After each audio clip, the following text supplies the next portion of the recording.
They laughed when I crossed that stage.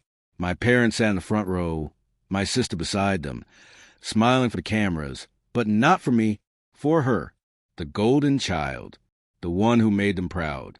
When my name was called, my father leaned toward my mother and said, just loud enough for me to hear, "She's the ugly one, but at least she graduated." My mother's laugh was soft and cruel. My sister smirked. I remember gripping that diploma, so hard my hands shook, but I smiled anyway. Even then I knew one day they'd regret that moment. All my life, I was a shadow in their perfect picture. My sister was everything I wasn't: beautiful, adored, effortless. I learned early that love in our home wasn't given. It was earned. And no matter how hard I tried, I never had enough to pay for it. After graduation, I tried harder, got a job, paid my way through college, sent money home. Every message I sent was ignored. Every visit turned away. Until the day my mother said it plainly, "You embarrass us. Stop coming back." That night, I packed 2 bags and a borrowed laptop. No tears, just silence. They hadn't just rejected me. They'd erased me. So I made a promise. If they could forget me, I'd make the world forget them. 10 years can reshape everything, especially when every day of it is planned. They thought I'd vanish. Instead, I learned how to build. I started small. Startups, late nights, failed ventures, and lessons. Each move was intentional. Each connection strategic. By 29, I owned the very company my father once begged for contracts from. He didn't know. Not yet. My sister, meanwhile, was a picture-perfect success story, real estate influencer, brand deals, a husband she didn't love. Their company still looked polished from the outside, but I knew better. I knew her husband was moving money through her accounts, and my father was forging signatures to keep their empire standing.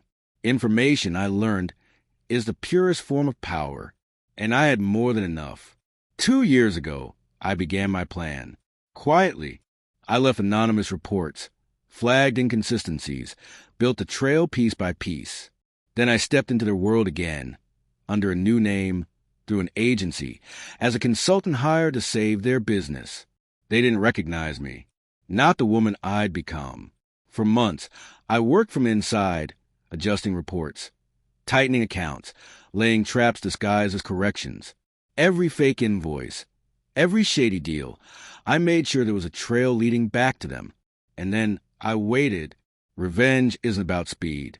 It's about timing. It all came together last Friday night. Their company was set to unveil a major partnership at an investor gala, the deal that was supposed to secure their legacy. I arrived dressed in black, hair pinned up, a stranger among their circle of perfection.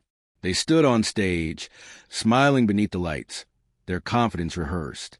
I waited until their presentation hit its peak, numbers flashing behind them, promises echoing through the room. Then I pressed send. One email, to the press, to the investors, to the authorities. The screens behind them glitched, then filled with every secret they buried. Fraud, embezzlement, false accounts. The room erupted. My father froze mid-sentence. My mother gasped. My sister went pale. Cameras turned. Flashes popped. Chaos unfolded. I stood in the back, a glass of champagne in hand, watching their empire crumble in real time. As security escorted them off the stage, my sister's eyes met mine. Recognition hit her like lightning. She mouthed my name. I smiled. By Monday, the company was under investigation. Their accounts frozen. Their reputation in ruins. Then my phone rang. My father's voice trembled through the line. "I know it was you." "Why?" "Because," I said, "you taught me that image matters more than integrity. I just played your game better than you ever could." Then I hung up. The silence that followed wasn't empty.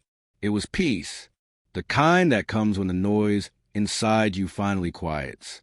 They call me ugly once, but what they really meant was that I didn't fit their reflection. I wasn't built to decorate their pride. Now, when I pass the old house, it's empty. For sale. Their name is worthless. But mine? It opens doors they used to dream about walking through. 10 years ago, they erased me. Tonight, they live in the shadow of everything I became, and I sleep soundly, because the ugliest thing about me was ever believing they deserve my love.